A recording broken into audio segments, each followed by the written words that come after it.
R an evil. আর থাকতে না পেরে চিৎকার করে উঠল ঝিনুক। প্রাণ বাঁচানোর কাজে যুক্ত মানুষটার পক্ষে একটা জলজান্ত সুস্থ স্বাভাবিক মানুষের এই নির্মম মৃত্যু হয়তো সত্যি গ্রহণযোগ্য নয় কোনো শর্তেই। রুদ্রর অভিব্যক্তি কঠিন হলো আরও। Then be a part of this evilness. কারণ তুমি চাও আর না চাও ঝিনুক, আজ থেকে তুমি আমারই একটা অংশ হলে। নাও সাইন ইট।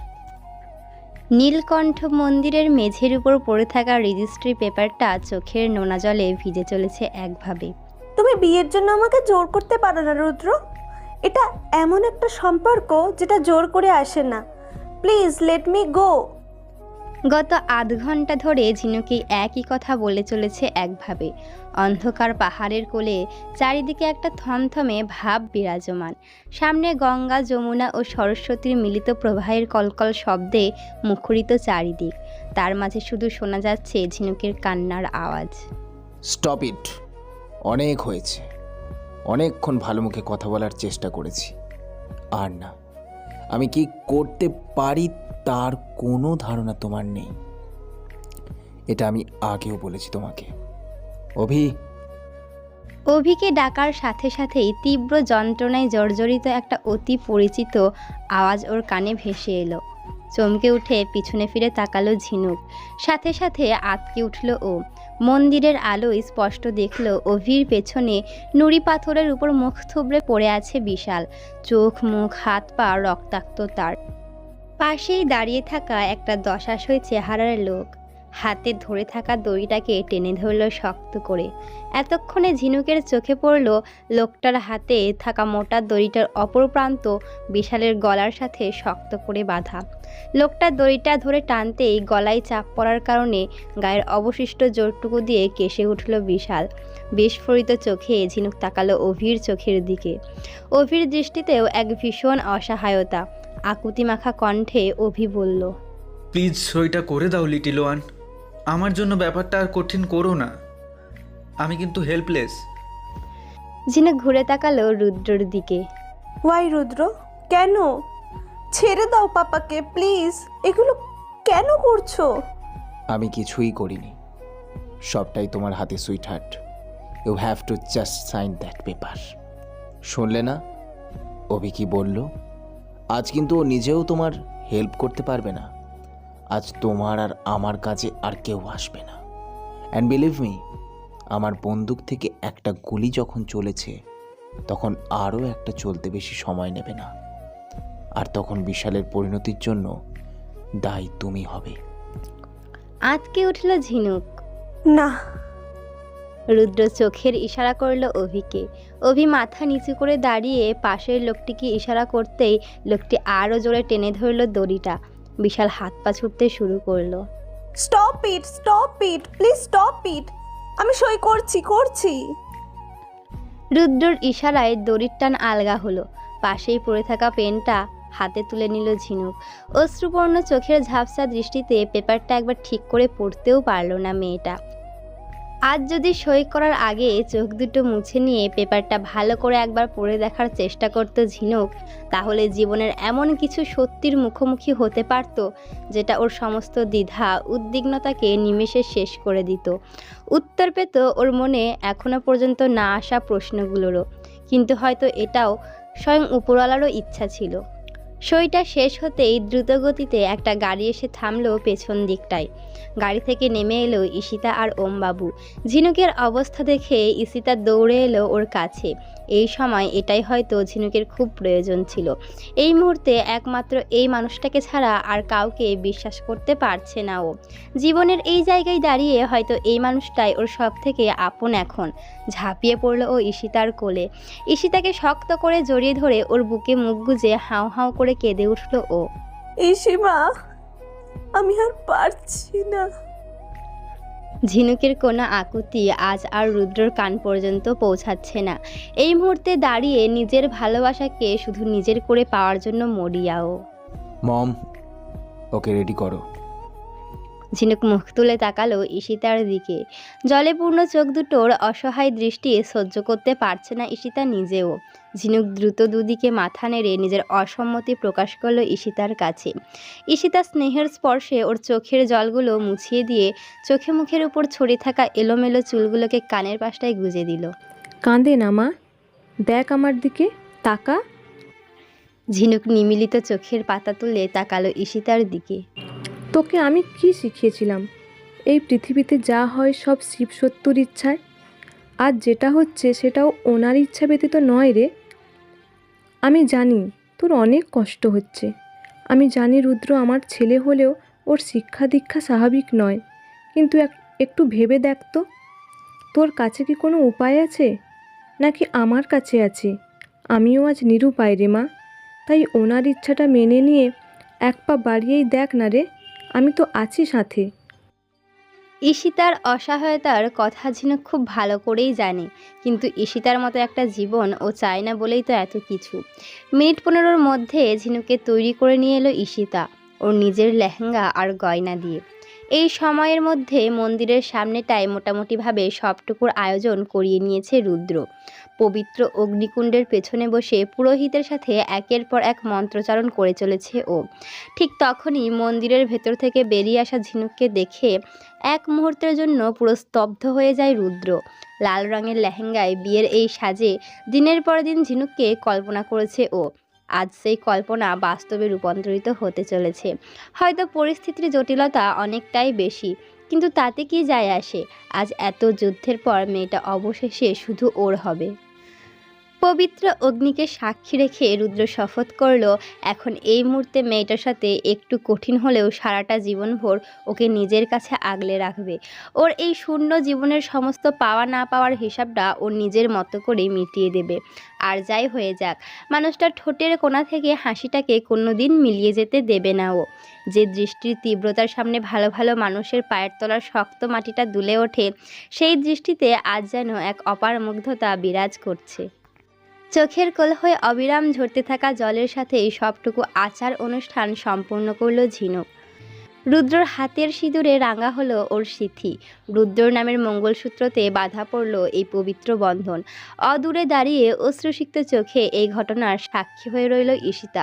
প্রজ্বলিত অগ্নিশিখার ওই পারে বসে থাকা ছেলেটা ওর নিজের রক্তের হলেও ওর ব্যক্তিত্ব, ওর মানবিকতা, ওর আচার আচরণ আজ ভীষণ অপরিচিত এক মায়ের কাছে।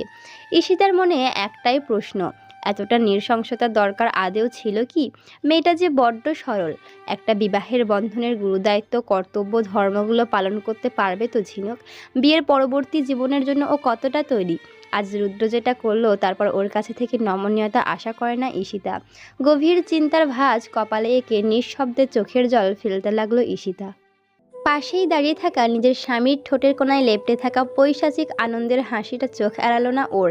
আজ আর অবাক হয় না ও।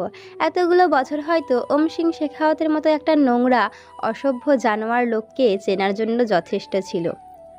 কখনো কখনো মন যেটা আগে থেকেই জানে সেটাকে মেনে নিতে হৃদয়ের একটু সময় লেগে যায়। নিজের ভেতরে অজান্তেই লালিত হতে থাকা অনুভূতিগুলো কখন যে অভিমান নামক বিশাল পাহাড়ের নিচে চাপা পড়ে যায় হৃদয় তার খবর জানতেও পারে না। আজ সেই চাপা পড়ে থাকা অনুভূতিগুলোই যেন একসাথে নড়ে উঠছে ঝিনুকের ভেতরটায়। আচ্ছা, এই সামান্য সিঁদুর আর একটা মঙ্গলসূত্রের কি এতটাই প্রভাব একটা মেয়ের জীবনে? এই অপ্রত্যাশিত একটা পরিবর্তনের পর জীবনটা ঠিক কোন দিকে এগিয়ে যাবে ওর এখান থেকে?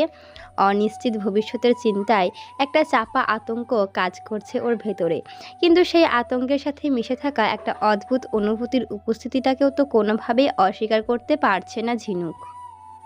রুদ্রর ঘরের মেঝেতে এক কোণায় বুকের কাছে হাঁটু দুটো ভাঁজ করে রেখে গুটিয়ে বসে আছে ঝিনুক। একভাবে কাঁদতে কাঁদতে চোখের কোণ দুটো শুকিয়ে এসেছে ওর। কোণাগুলো বারবার আঙুলের রুক্ষ স্পর্শ পেয়ে এক প্রকার জ্বালা করছে এখন। এই মুহূর্তে ওর কাছে একটাই শান্তি, রুদ্র ঘরে নেই। বিয়ের আচার অনুষ্ঠান শেষ হতেই ওর ফোনে একটা কল আসে, আর তারপরে ভীষণ ব্যস্ততার সাথে গাড়ি নিয়ে বেরিয়ে যায় রুদ্র, অভি, ওম বাবু। কি সমস্যা, কি ব্যাপার কিছুই জানে না ঝিনুক। ঘরের মেঝের উপরে একধারে লুটিয়ে পড়ে আছে লেহেঙ্গার ওড়নাটা। অপলক অসহায় দৃষ্টি স্থির টেবিলের উপর রাখা গোলাপের গাছটার দিকে। প্রচণ্ড মানসিক ক্লান্তিতে চোখগুলো যেন বন্ধ হয়ে আসছে ওর। খোলা জানালা হয়ে ঢুকে আসা হিমশীতল হাওয়ার কামড়েও কিছুই মালুম পাচ্ছে না ঝিনুক। সারাদিনের দৌড়ঝাঁপের কারণে গা হাত পা যন্ত্রণায় ছিঁড়ে যাচ্ছে ওর, কিন্তু ঘুমালে যে হবে না, অন্তত রুদ্র ফেরানা পর্যন্ত। ও এই একই ঘরে কি করে থাকবে রুদ্রর সাথে? যেই মানুষটাকে জোর করে বিয়ে করতে পারে, সে যে জোর করে আর কি কি করতে পারে তার কোনো ইয়াত্তা নেই। ও যদি ঘুমিয়ে পড়ে আর ঘুমের মধ্যে রুদ্র যদি ওর সাথে, না না, কিছুতেই না, ঘুমাবে না ও। বিশালের জন্য মনটা বড় অস্থির করছে ওর। ওখান থেকে যাওয়ার আগে মানুষটাকে অন্য গাড়িতে তুলে কোথায় একটা নিয়ে যাওয়ার নির্দেশ দিয়েছিল রুদ্র ওর লোকেদের। সেই কথার আওয়াজ ঝিনুকের কান পর্যন্ত পৌঁছায়নি। ওকে যে আর কিছু জিজ্ঞাসা করবে তার সুযোগও পায়নি। শুধু গুরুগম্ভীর গলায় শেষ আদেশ পেয়েছিল ও রুদ্রর থেকে। সোজা প্যালেসে আমার ঘরে যাবে। রুবিকে সবটা বলা আছে। কোনো রকম নাটক আমি আর চাই না ঝিনুক, না হলে বিশাল কিন্তু আমার হাতেই আছে, মাথায় রেখো। রাত ধীরে ধীরে শেষের পথে এগিয়ে চলেছে। রুবি ঘরে ওর খাবার দিয়ে গেছে অনেকক্ষণ আগেই। ঈশিতাও দুবার এসে দেখে গেছে ওকে, খেতে বলেছে অনেকবার, কিন্তু ও খাবে কি করে? বাড়িতে আসা থেকে ইস্তক ওর দুটো চোখ সেই দুজন মানুষকে অনেকবার খোঁজার চেষ্টা করেছে, যারা ভালো মানুষের মুখোশের আড়ালে নিজেদের অভিনয়গুলোকে সুনিপুণভাবে সম্পন্ন করেছে।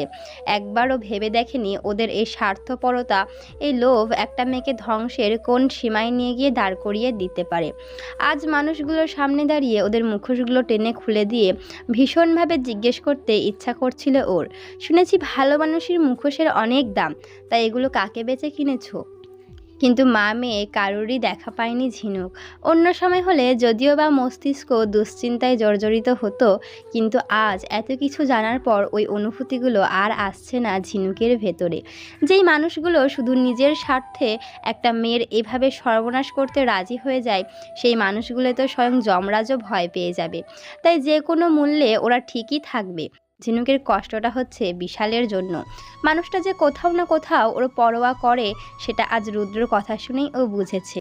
অন্তত ওই একটা মানুষ এই নোংরা কাজে জড়িত ছিল না। বিশালকে শেষবার যেভাবে ক্ষতবিক্ষত অবস্থায় ও দেখেছে, তারপর মানুষটার খবর না পাওয়া পর্যন্ত কিভাবে এই খাবারগুলো ওর গলা দিয়ে নিচে নামবে। মাথা নিচু করে বসে নিজের ভাবনাতেই মত্ত ছিল ঝিনুক। এমন সময় দরজা খোলার আওয়াজে মুখ তুলে তাকালো ও। সাথে সাথে সেই পুরনো আতঙ্ক এসে জাঁকিয়ে ধরল ওকে আবার। ভাঁজ করে রাখা হাঁটু দুটোকে দু হাতের আলিঙ্গনবদ্ধ করে আরও বেশ খানিকটা গুটিয়ে গেল ঝিনুক। বিছানা ছেড়ে ঝিনুককে মেঝেতে এক কোণায় ওইভাবে গুটিয়ে বসে থাকতে দেখে রুদ্র বেশ অবাক হয়েই তাকালো ওর দিকে। কপালের মাঝের গভীর ভাঁজ আর চোখের তীক্ষ্ণ দৃষ্টিতে বোঝার চেষ্টা করলো ঝিনুকের বর্তমান অবস্থাটা। রুদ্রর গম্ভীর গলার থমথমে আওয়াজ প্রতিধ্বনিত হয় ঘরের চার দেওয়ালের মধ্যে। কি ব্যাপার? ওখানে কি করছো? বিছানায় কি জায়গা নেই নাকি? রুদ্রর আওয়াজের তীব্রতা ঝিনুকের কান হয়ে সরাসরি গিয়ে ধাক্কা খেলো বুকের বাদিকটায়। শিহরিত হলো ওর অন্তরাত্মাটাও। কিছু জিজ্ঞেস করছি আমি, উত্তর দাও। আর খাওনি কেন? রুবি খাবারটা কখন দিয়ে গেছে? কটা বাজে ঝিনুক? বলেছিলাম কথার অবাধ্য না হতে। কাপা কাপা আওয়াজে উত্তর দিল, পাপা পাপা কোথায় রুদ্র? পাপার অনেক চোট লেগেছিল, আমাকে একবার দেখতে। ঝিনুককে কথাটা সম্পূর্ণ করতে না দিয়ে রুদ্র চিৎকার করে উঠল, shut up, just shut up. সব সময় একই কথা শুনতে আমার ভালো লাগে না ঝিনুক। রুদ্রর চিৎকারে ঝিনুক মাথা নিচু করে মেঝের দিকে তাকিয়ে চুপচাপ বসে রইল। মাথা নিচু করে রেখে আর চোখে রুদ্রকে এক পা করে ঘরের ভেতরে ঢুকে আসতে দেখতে পেল ঝিনুক। তবে মানুষটার চলার ভঙ্গিমায় কিছু অস্বাভাবিকতা লক্ষ্য করলো স্পষ্ট। তবুও মুখ তুলে তাকানোর সাহসটুকু জোটাতে পারল না মনের ভেতর। রুদ্র ধীরে ধীরে এগিয়ে এলো ওর একদম কাছটায়। সামান্য ঝুঁকে ডান হাতের কুনিটা শক্ত করে ধরে ওকে টেনে তুলে দাঁড় করালো জোর করে। এবার ঝিনুক বাধ্য ছিল ওর চোখে চোখ রেখে দাঁড়াতে। ভেতরের প্রচণ্ড রাগ ক্ষোভগুলো যেন ওই চোখের মধ্যে থেকেই ঠিক করে বেরিয়ে আসতে চাইছে বাইরে। মানুষটার চোয়ালের পেশিগুলো শক্ত হয়ে টানটান হয়ে আছে। কোনো একটা অজানা কারণে ভেতরে যে ক্রোধের আগুন দাউ দাউ করে জ্বলছে, সেটা বুঝতে বাকি রইল না ঝিনুকের।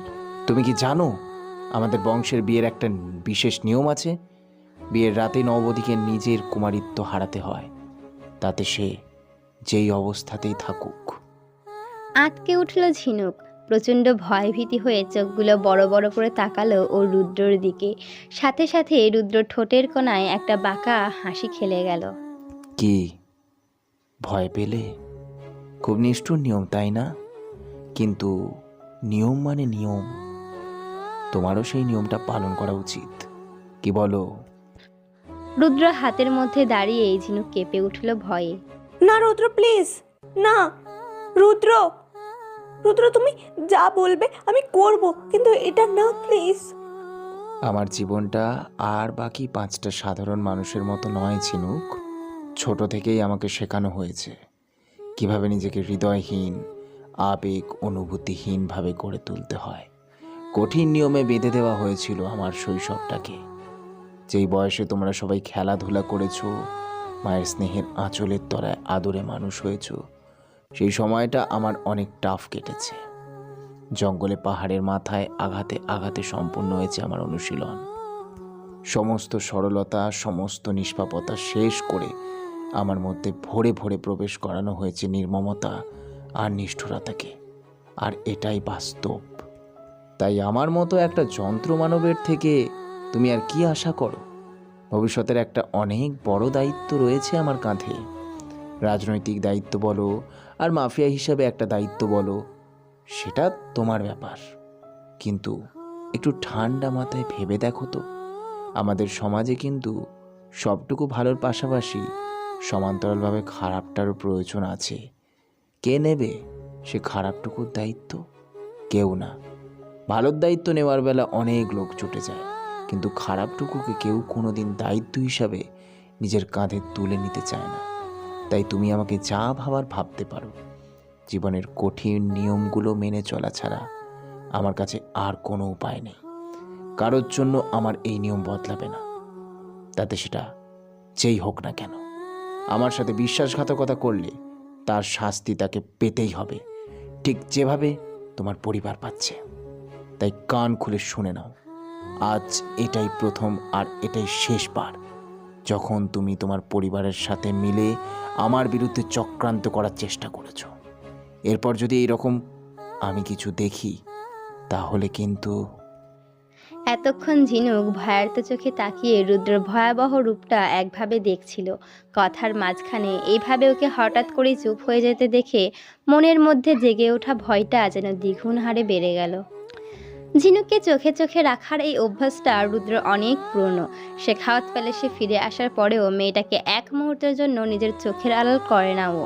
সকালে বিশালের সাথে দেখা করার পর ওর নয়না আর মিশার সাথে হওয়া সব কথাই শুনেছে রুদ্র। পরে বিশালের ওর ঘরে যাওয়া, ওকে বলা কথাগুলো, নয়নার ওকে দেওয়া কাগজের টুকরোর কথাটা কিছুই অজানা নয় ওর কাছে। সবটা জেনে শুনে ওকে নিজের সাথে করে নিয়ে গেছিল রুদ্র কলেজে। নয়না ঠিক কার ঠিকানা কাগজে লিখেছিল সেটা বার করতে খুব বেশি কষ্ট করতে হয়নি ওকে। আর সাথে নয়নার আসল অভিসন্ধিটুকুও জানতে পেরেছিল। ঝিনুকের সাথে জড়িত ছোট বড় কোনো ব্যাপারকেই অবহেলায় ফেলে রাখে না রুদ্র। সবটা জানার পরেও কোথাও না কোথাও রুদ্র আশা করেছিল ঝিনুক নয়নার কথা মতো ওখানে যাবে না। তাই তো গাড়ি থেকে নামার আগে আরও একবার বোঝানোর চেষ্টা করেছিল ওকে যে ওর নীলকে বিশ্বাস করে। কিন্তু মেয়েটা না তো ওর বিশ্বাসটা রেখেছে আর না নীলকে দেখতে পেয়েছে। ঝিনুকের জন্য কলেজের গেটে দাঁড়িয়ে 30 মিনিট অপেক্ষা করেছিল রুদ্র। তারপরেই ওর মন মস্তিষ্ক একটা প্রবল আঘাতের তীব্র যন্ত্রণাটা উপলব্ধি করতে পেরেছিল। মেয়েটা ওর কাছ থেকে পালাতে চায়, এই ভাবনাটাই মনকে শতগুণ ভারী করে তুলেছিল ওর। ঝিনুকের নেওয়া সিদ্ধান্তে ক্ষতবিক্ষত হয়েছিল ওর হৃদয়। ও যেন কিছুতেই মেনে নিতে পারেনি ঝিনুক ওর সাথে এটা করবে। এখন বাড়ি ফিরে এসে টেবিলের উপর খাবারের থালা ওভাবেই পড়ে থাকতে দেখে মাথায় আগুনটা আবার জ্বলে ওঠে রুদ্রর।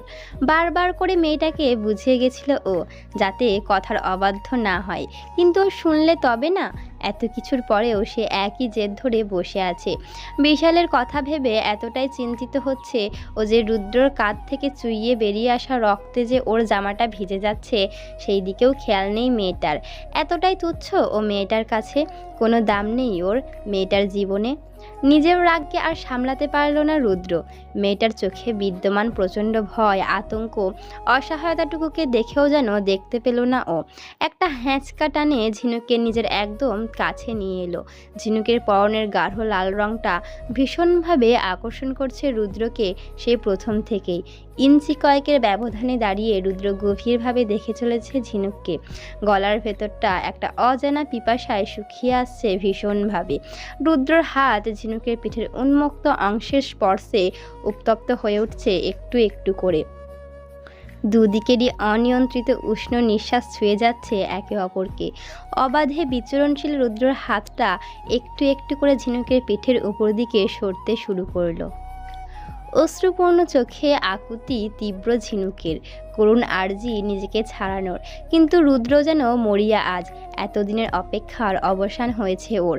মানুষটার উপর আজ থেকে সম্পূর্ণ অধিকার স্থাপিত হলো ওর, আইনত অধিকার। এই অধিকারবোধ অজান্তেই ঝিনুককে ঘিরে ওর মনের ভেতরের আকাঙ্ক্ষা বাসনাগুলোকে তীব্রভাবে বাড়িয়ে তুলছে, অনিয়ন্ত্রিত করে তুলছে ওকে। ঝিনুক কিছু বুঝে ওঠার আগে আচমকা একটা হ্যাচকা টানে ওর ব্লাউজের দড়িটা খুলে গেল। বাচ্চাদের মতো কেঁদে উঠল ও।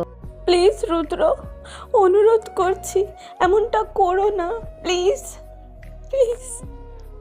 রুদ্রর নেশাতুর চোখের দৃষ্টি এতটাই গভীর হয়ে উঠছে, মনে হচ্ছে যেন ঝিনুকের রক্ত মাংসের শরীর ভেদ করে ওর হৃৎপিণ্ডে পৌঁছে যাবে এক্ষুনি। মুখটা আরও নিচে নামিয়ে নিয়ে এলো রুদ্র।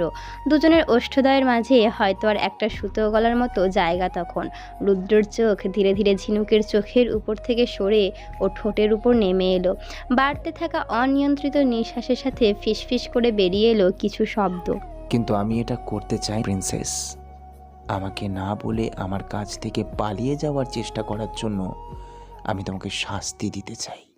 রুদ্রর বলা কথাগুলো একরাশ শীতল বাড়িধরা হয়ে বয়ে গেল ঝিনুকের শিরদাঁড়া দিয়ে। আমার কথার অবাধ্য হওয়ার জন্য আমি তোমাকে শাস্তি দিতে চাই। পরবর্তী হ্যাঁচকা টানে ব্লাউজের দ্বিতীয় দড়িটাকে খুলে দিল রুদ্র। ঝিনুকের চোখের কোলে এসে জমা নোনা জলের ঢেউয়ের উচ্ছ্বাস বাড়তে শুরু করলো। দ্বিতীয় দড়িটা খুলে যেতেই ঝিনুকের পিঠের আরও বেশ খানিকটা অংশ উন্মুক্ত হয়ে গেল। ওই উন্মুক্ত পিঠের নরম ত্বকের উপর রুদ্র হাতের সম্পূর্ণ স্পর্শ যেন স্বর্গীয় অনুভূতি ডেকে আনছে ওর ভেতরে। একটু একটু করে ওর ভেতরের আকাঙ্ক্ষা আবেগগুলো নিজের সীমা ছাড়িয়ে তীব্রতর হতে লাগলো। রুদ্রের হাতের শক্ত বাঁধনে দাঁড়িয়ে ঝিনুক নিজেকে ছাড়ানোর আপ্রাণ চেষ্টা চালাচ্ছে একভাবে, কিন্তু এক পাশবিক শক্তির হাতে বন্দি একটা ছোট্ট নিষ্পাপ পাখির মতোই ছটফট করতে থাকা শুধু বৃথা সব চেষ্টাটুকু। ঝিনুকের উপরেই নিয়ন্ত্রণ রুদ্র ভালো লাগছে। ঠিক এভাবেই ও এই নিষ্পাপ প্রাণটাকে আটকে রাখতে চায় নিজের কাছে। এভাবেই হাজার চেষ্টা করুক ও, কিন্তু ছাড়া পাবে না ওর থেকে।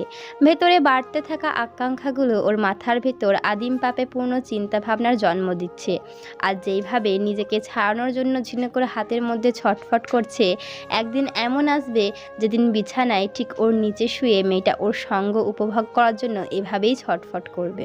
আমাকে মিথ্যে বলার পানিশমেন্ট পাবে তুমি। শেষের দড়িটাও এক টানে খুলে দিল রুদ্র। নিমিষের মধ্যে ঝিনুকের গায়ের ব্লাউজটা ওর কাঁধ হয়ে নেমে এলো নিচের দিকে। ঝিনুক বুঝতে পেরে ব্লাউজটাকে দুহাতে চেপে ধরল নিজের বুকের উপর। লজ্জায় অপমানে মুখ তুলে তাকিয়ে থাকার আত্মবিশ্বাসটুকু হারিয়ে গেল মুহূর্তের মধ্যে। সাথে সাথে রুদ্রর বুকের মাঝে নিজের মুখ লুকালো ও। ঝিনুক মাথা নিচু করে নিজেকে ওর বুকের সাথে মিশিয়ে দিতেই ঝিনুকের উন্মুক্ত পিঠ কাঁধটা সম্পূর্ণভাবে দৃশ্যমান হলো রুদ্রর সামনে। কি বিভৎসভাবে ওই বিব্রস্ত অংশটুকুতে নিজের অধৈর্যটা ছুঁয়ে দিতে চাইছে ওর মন মস্তিষ্ক, সেটা শুধু ওই জানে। ফুপিয়ে উঠল ঝিনুক। প্লিজ ডোন্ট, প্লিজ অ্যাটলিস্ট আমাকে একটু সময় দাও নিজেকে মানসিকভাবে প্রস্তুত করার জন্য, প্লিজ। ঝিনুকের আকুতি রুদ্রর ভেতরের জেদকে বিন্দুমাত্র প্রশমিত করতে পারল না। আজ হয়তো ও মেয়েটার ইচ্ছের বিরুদ্ধে গিয়ে ওর সাথে এমন কিছু করবে না যাতে ওই নিষ্পাপ মনটার উপর কোনো প্রকার আঁচড় লাগে, কিন্তু ওকে ঘিরে ওর পাগলামির আভাস আর ঝিনুক অর্থাশাই পাবে। সবসময় ওকে ছেড়ে সবার কথা আগে ভাবা, জীবনের প্রায়োরিটি লিস্ট থেকে ওর নামটা বরাবরের জন্য মুছে দেওয়া। ওর জীবনে রুদ্র নামক মানুষটার মূল্য এখনও সঠিকভাবে না বোঝার শাস্তি এইটুকু তো ওকে পেতেই হবে। আর আজ এই পাগলামিটুকু দেখার পর ও হয়তো আর সাহসই করবে না এই ভুলগুলোকে দ্বিতীয়বার করার। কথাটা ভাবা মাত্রই ঝিনুকে নিজের কাছ থেকে ছাড়িয়ে নিয়ে ওর নত মুখটা খানিকটা জোর করেই নিজের দিকে তুলে ধরল রুদ্র। দুহাতের মধ্যে ঝিনুকের মুখটাকে ধরে ওর নরম ঠোঁট জোড়ার উপর নিজের অধর জোড়া গভীরভাবে ছুঁইয়ে দিল। ওর দুহাতের মাঝে দাঁড়িয়ে থাকা ঝিনুকের শরীরের কম্পন খুব ভালোভাবে অনুভব করতে পারছে রুদ্র। কান্না ভেজা গলায় ঝিনুকের মুখ থেকে বেরিয়ে আসলো একটা খুব পরিচিত শব্দ, নীল, প্লিজ। সাথে সাথে রুদ্র ঝিনুককে ছেড়ে দিয়ে দুপা পেছনে ছিটকে সরে গেল। এই ডাকটা 12টা বছর ধরে প্রতিটা দিন, প্রতিটা ঘন্টা, প্রতিটা সেকেন্ড এই ডাকটা শোনার জন্য জাস্ট ছটফট করেছে ও। একাকিত্বকে বুকে জাপটে ধরে কাতরেছে রাতের পর রাত। নিঃশব্দে যে কত আর্তনাদ বেরিয়ে এসেছে ভেতর থেকে তার কোনো হিসাব নেই। আর আজ এইভাবে ওই ঘন কালো অস্থির চোখ জোড়ায় আজ প্রথমবারের জন্য অসহায়তা লক্ষ্য করল ঝিনুক নিজেও। নীল ডাকটা যে ওর উপর এইভাবে প্রভাব ফেলবে সেটা ঝিনুক নিজেও ভাবতে পারেনি। দুর্বলতা, আবার সেই দুর্বলতা ফিরে আসছে ওর ভেতর। একটা ডাক, শুধু একটা ডাকই ওকে এতটা দুর্বল করতে সক্ষম। মাথার পাশের চুলগুলোর মধ্যে আঙুল ডুবিয়ে শক্ত করে টেনে ধরল রুদ্র। একটা তীব্র অস্থিরতা পাগল করে দিচ্ছে ওকে। তুই ঠিক আছিস? না। সেটা তো তখনই বুঝেছিলাম যখন নতুন বউকে ঘরে একা ফেলে রাতের এই সময় এই জায়গায় দেখা করতে চাইলি। একটু একা থাকতে চাইছিলাম। আমি জানি ঝিনুককে নিয়ে তুই কারোর সাথেই কোনো রকম কথা বলতে পছন্দ করিস না, কিন্তু তবু জিজ্ঞেস করছি কি হয়েছে ভাই? যেই মানুষটাকে নিজের করে পাওয়ার জন্য এত লড়াই, এত কষ্ট সহ্য, আজ তাকেই ঘরে একা ফেলে রেখে চলে এলি। এতদিন অপেক্ষার পর এই দিনটা তো তোর জীবনে এসেছে। আচ্ছা বাদ দে এসব, আগে বল ওকে সবটা বলেছিস? নিজের অনুভূতির কথা? ওকে 12 বছর আগে দূরে পাঠিয়ে দেওয়ার কারণ? রুদ্রর দৃঢ় দৃষ্টি স্থির মহাশূন্যের পানে। প্রত্যাশিতভাবে কোনো উত্তরই পেল না অভি ওর থেকে। একটা দীর্ঘশ্বাস বেরিয়ে আসে অভির ভেতর থেকে। এটা ওর কাছে নতুন কিছু নয়। ঝিনুকের ব্যাপারে কোনো কিছু নিয়ে চিন্তায় থাকলে সেটা রুদ্রর চোখ মুখের প্রতিক্রিয়ায় ফুটে ওঠে, কিন্তু জিজ্ঞেস করে কোনো উত্তর পাওয়া যায় না। অভি জানে মানুষটা মেয়েটাকে নিয়ে নিজের মধ্যে আলাদাই একটা পৃথিবী গড়ে তুলেছে এতদিন ধরে, আর সেখানে কারোর প্রবেশের কোনো অধিকার নেই। তাই ও নিজেও আর কথা বাড়ালো না, কিন্তু মানুষটার চোখে মুখে একটা অদ্ভুত ক্লান্তির ছায়া দেখতে পাচ্ছে ও। এতটা পরিশ্রান্ত এর আগে ও কখনোই দেখেনি এই কঠিন মানসিকতার মানুষটাকে। কাঁধটা থেকে কিন্তু এখনো রক্ত বেরোচ্ছে। কি যায় আসে? এই সামান্য রক্ত বেরোনোতে আমি মরবো না। অত ভালো কপাল আমার নেই। কুশের ব্যাপারটা কি করবি? কিছু ভাবিনি এখনো। আঙ্কেল কিছু বলেছে? না, তবে সূর্যশেখরকে নিয়ে চাপে আছে কদিন ধরে। হুট করে মাঝে মাঝেই কেমন আটকে আটকে ওঠে। হওয়ারই কথা। একটা কাজ করো ভি, আমি তোকে কিছু জায়গার ডিটেলস পাঠাচ্ছি। জায়গাগুলোর পুরো তল্লাশি আমার চাই।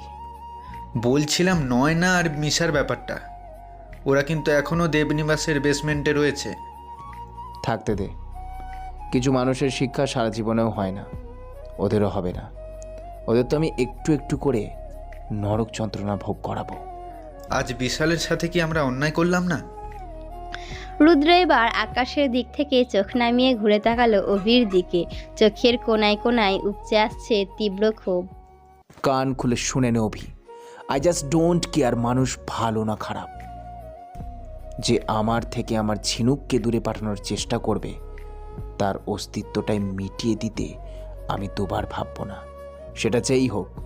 তাই ও যে এখনো প্রাণে বেঁচে আছে সেটা ওর বাবার ভাগ্য ভালো। অভি জানে মানুষটাকে ঘাটিয়ে লাভ নেই। যেটা একবার ভেবে নিয়েছে করবে বলে সেটা যে ও করেই ছাড়বে, সেই ব্যাপারে কোনো সন্দেহই নেই। সকাল হতে চলেছে, ফিরবি নাকি এখানেই থাকবি? ভীষণ ক্লান্ত লাগছে তোকে। একটা তাচ্ছিল্যের সুর শোনা গেল রুদ্রর হাসিতে। ক্লান্ত? সত্যিই ক্লান্ত আমি আজ। লড়াই করতে করতে ক্লান্ত হয়ে গেছি নিজের সাথে, নিজের ভাগ্যের সাথে, সব থেকে আপন মানুষটার সাথে। লড়াই করা ছাড়া কোনোদিন ভালোভাবে কিছু পেয়েছি আমি? নিজের অধিকারটুকুও সবসময় ছিনিয়েই নিতে হয়েছে আমাকে। মানছি আমি ওকে নিজের থেকে দূরে করে দিয়েছিলাম, অনেক অনেক দূর। কিন্তু দূরেতে থেকেও ওকেই তো সবসময় নিজের ধ্যান জ্ঞান বানিয়েছি। ওকে না ছুঁয়ে, ওর আওয়াজ না শুনেও দিনের পর দিন নিজের মধ্যে গভীর অনুভূতি গড়ে তুলেছি। মনের ভিতর দিন রাত চলতে থাকা প্রশ্নগুলো, গোলক ধাঁধার মতো বিভ্রান্ত করতে থাকা জটিল সমীকরণগুলোর উত্তরটুকু ওর কাছে গিয়েই পেয়েছি আমি। সাথে হয়তো ছিলাম না, হাতে হাত হয়তো রাখিনি, কিন্তু ওর সাথে, ওর কাছে, বড় পাশে সব সময় ছায়ার মতো থেকেছি আমি। তাও কেন এত অবহেলা? শুধু আমার প্রতি কেন বলতে পারিস? সবটুকু খারাপ শুধু আমার জন্যই কেন? কারণ তোর তপস্যাটাও যে খুব কঠিন রে। তুই বরং আমাকে অ্যাড্রেসগুলো পাঠিয়ে দে, আমি যত তাড়াতাড়ি সম্ভব ওগুলো খোঁজার চেষ্টা করব। তারপর দেখবি সবটা ঠিক হয়ে যাবে। তুইও তোর ভাগের সুখ শান্তিটুকু পাবি রে, নিশ্চয়ই পাবি। ওপরওয়ালা যখন সবটা কেড়ে নেয় তখন দুহাত ভরে তার দ্বিগুণ ফিরিয়েও দেয় রে। চল, অনেক রাত হলো, আর মেয়েটাকে একটু সফটলি হ্যান্ডেল কর, ও ঠিক বুঝবে সবটা। একটু আগে যেটা হয়েছে সেটা ঝিনুককে ভেতর থেকে নাড়িয়ে দিয়েছে পুরো। আজ রুদ্র ওর সাথে যেটা করার চেষ্টা করেছিল সেটা মেনে নেওয়া যায় না কিছুতেই। কিন্তু নীল বলে ডাকতে ছেলেটা এমন অদ্ভুতভাবে ঘর ছেড়ে বেরিয়ে গেল কেন, সেটা এখনও বুঝতে পারছে না ও। এই ডাকটার সাথে জড়িত সব স্মৃতি, সব আবেগ অনুভূতিগুলো তো অনেক আগেই বিসর্জন দিয়েছে মানুষটা। অন্তত ওর তো এটাই মনে হয়। তাহলে আজ এমন অদ্ভুত আচরণ কেন? বিছানার একটা কোণায় গুটিয়ে চুপ করে শুয়ে এই কথাগুলোই একভাবে ভেবে চলেছে ঝিনুক। জানালার বাইরেটায় রাতের অন্ধকারের ঘনত্ব কমে আসছে একটু একটু করে। ওর জীবনে হঠাৎ ছেয়ে যাওয়া এই অন্ধকার কবে কাটবে কে জানে। এমন সময় দরজা খোলার শব্দ হতেই চোখ দুটো বন্ধ করে নিল ও। এই মুহূর্তে আর নতুন করে কোনো ঝগড়া অশান্তি জোরাজুরি করার ইচ্ছে নেই ওর। ভীষণ ক্লান্ত লাগছে নিজেকে। ও ঘুমিয়ে আছে দেখলে ছেলেটা অন্তত চুপ তো থাকবে। ক্লান্ত পরিশ্রান্ত পদক্ষেপে ঘরে প্রবেশ করল রুদ্র। মাঝে মাঝে নিজেকে এই বিশাল পৃথিবীতে ভীষণ একা মনে হয় ওর। একটা মানুষ ওর জীবনেও ছিল যে ওকে নিজের বুকে যত্ন করে আগলে রেখেছিল। সেও আজ আর নেই এই পৃথিবীতে। উপরওয়ালা কোন পাপের শাস্তি দেওয়ার জন্য ওকে এইভাবে পুরো একা করে দিয়েছে আজও ভাবেও। বিছানায় এক কোণায় গুটিয়ে ঘুমে থাকা ঝিনুকের দিকে অপলক দৃষ্টিতে তাকিয়ে রইল রুদ্র কিছুক্ষণ। মনের অসহায়তা বাড়তে থাকে ওর। প্রজাপতির মতো পাখা মেলে স্বাধীনভাবে উড়তে থাকা এই নিষ্পাপ প্রাণটাকে নিজের কাছে বন্দি বানিয়ে ও কি ঠিক করলো? ওর জীবনটা যে জ্বলন্ত আগুনের ন্যায় ধ্বংসাত্মক। এ আগুন ওর রঙিন ডানা দুটোকে পুড়িয়ে ছাই করে দেবে না তো? খুব বেশি স্বার্থপর হয়ে গেল ও মেয়েটার প্রতি। কিন্তু মরুভূমির মতো রুক্ষ তপ্ত জীবনে প্রশান্তির বাতাস বলতে তো শুধুমাত্র এই মানুষটাই আছে ওর কাছে। এই মানুষটা আছে বলে ভেতরের লেলিহান শিখাটুকু এখনও নিয়ন্ত্রণে আছে। না হলে এই পৃথিবীর বুকে স্বর্গ নরক এক করে দেওয়ার থেকে আর কেউ আটকাতে পারতো না ওকে। এক পা করে এগিয়ে এলো রুদ্র ঝিনুকের কাছে। কাঁধের কাছটায় নড়াচড়া করলে এখনও রক্তক্ষরণ হয়ে চলেছে, কিন্তু তাতে ওর কিছু যায় আসে না। লৌহ নির্মিত বর্মের ন্যায় কঠিন এই শরীরে ব্যথা বেদনা যন্ত্রণাটা একটু কমই অনুভব হয় ওর। ওয়ার্ড্রপ খুলে একটা ভারী ব্ল্যাঙ্কেট নামিয়ে এনে ঝিনুকের গায়ে ভালো করে চাপা দিয়ে দিল রুদ্র। বিছানার উপর ওর পাশটায় বসিয়ে চোখে মুখের উপর ছড়িয়ে থাকা লম্বা চুলগুলোকে আলতো হাতে সযত্নে সরিয়ে কানের পিছনটায় গুজে দিয়ে বলল, আর কবে বুঝবে আমাকে তুমি? বিশ্বাস করো, আমাকে বোঝাটা এতটাও কঠিন নয় প্রিন্সেস। এই বিয়েটা আমার কাছে অনেক মূল্য রাখে। নিজেকে যদি একবার জিজ্ঞাসা করে দেখতে, আমি কেন তোমাকে এইভাবে বারবার নিজের কাছে বেঁধে রাখতে চাইছি, মনের সব উত্তর তুমি পেয়ে যেতে। I am trying my princess. খুব দেরি হয়ে যাওয়ার আগে বাঁচিয়ে নাও আমায়, নাহলে যে আমি নিজের সাথে সমস্ত দুনিয়াটাকে জ্বালিয়ে ফেলবো। Please save me, please. চোখের কোণাগুলো জ্বালা দিয়ে উঠল রুদ্রর। এই চোখ ভিজতেও জানে? নিজের প্রতিক্রিয়ায় নিজেই অবাক হয় রুদ্র। সামান্য ঝুঁকে ঘুমিয়ে থাকা মানুষটার কপালে ভালোবাসার উষ্ণ স্পর্শ রেখে দিয়ে বেরিয়ে গেল ও ঘর থেকে। আর এক মুহূর্ত এখানে বসে থাকলে নিজের উপর সব রকমের নিয়ন্ত্রণ হারাবে ও।